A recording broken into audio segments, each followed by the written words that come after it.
The night the lights went out. An unexpected adventure.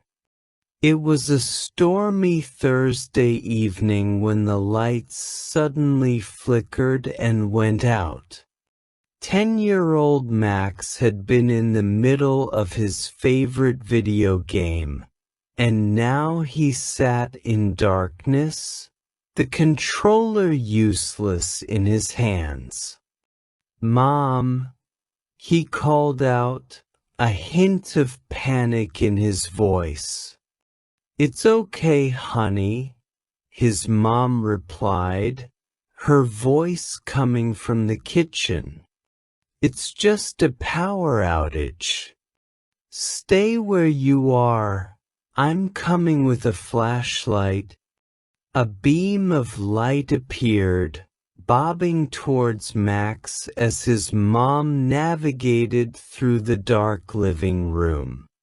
The wind howled outside, and rain lashed against the windows. Max had never experienced a blackout before, and he felt a mix of fear and excitement. "What do we do now?"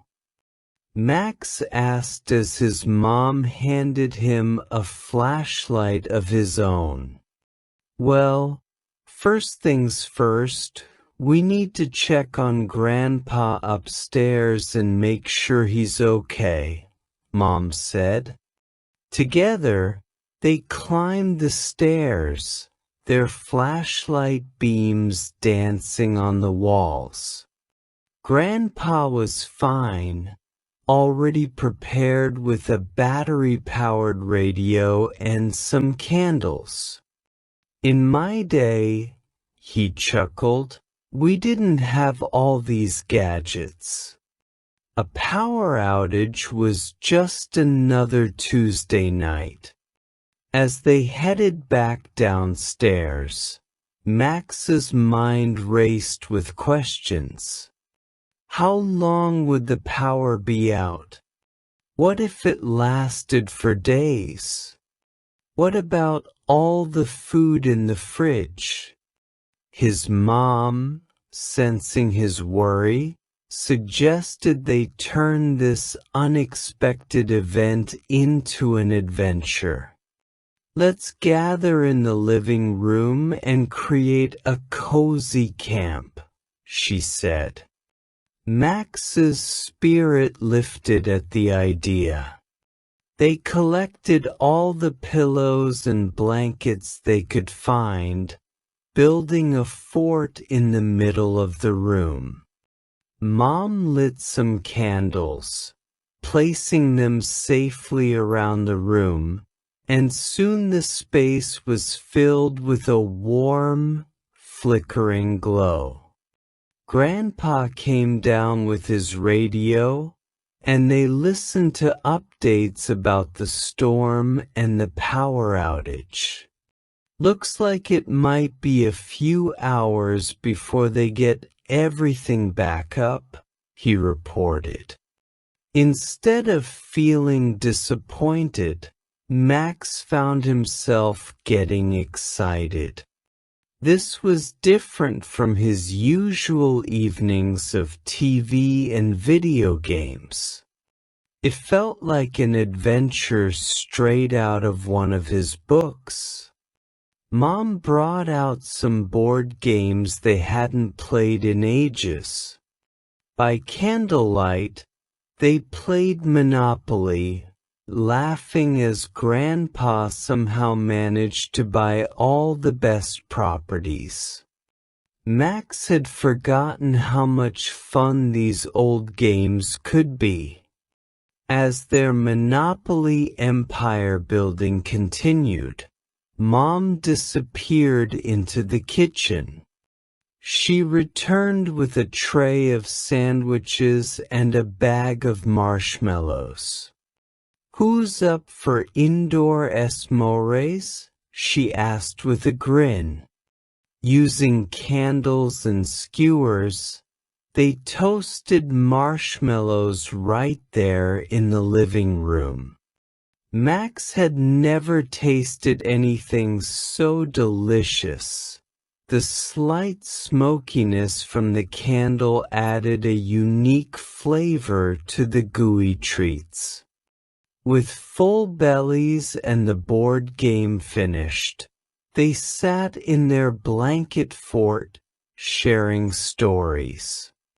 Grandpa told tales of his childhood, of summers spent exploring the woods behind his old house and winters huddled around a crackling fireplace during snowstorms. Mom shared funny stories from when Max was a baby, making him laugh and blush in equal measure. Max found himself talking about school, his friends, and his dreams of becoming an astronaut, things he realized he didn't often share during their usual busy evenings. As the night wore on, the storm outside began to calm. The wind's howl turned into a gentle whisper, and the rain became a soft patter against the windows. The house was quiet except for their voices and the occasional crackle of a candle wick. Max felt his eyelids growing heavy, comfortable in their cozy nest of blankets. Just as he was about to drift off to sleep, there was a humming sound, and suddenly the lights flickered back to life. The TV turned on with a blast of sound, making them all jump. For a moment, they sat blinking in the sudden brightness. Then, to Max's surprise, his mom reached for the remote and turned the TV off again. "You know," she said, "I think I prefer our little candlelit world right now." Grandpa nodded in agreement, and Max found himself smiling. The power was back, but somehow the real magic was in the moments they had shared without it. They decided to keep their fort up for the night. As Max snuggled into his sleeping bag, he reflected on the evening. What had started as a scary and inconvenient event had turned into one of the best nights he could remember. In the soft glow of the remaining candles, Max made a silent wish. He hoped that maybe, just maybe, they could have more nights like this, with or without a power outage. As he drifted off to sleep, he realized that sometimes the most extraordinary adventures could happen right in your own living room, with the people you love most. The next morning, as sunlight streamed through the windows, Max woke up with a smile. The power was back. Life would return to normal, but he knew he'd always remember the night the lights went out, the night that lit up his world in a whole new way.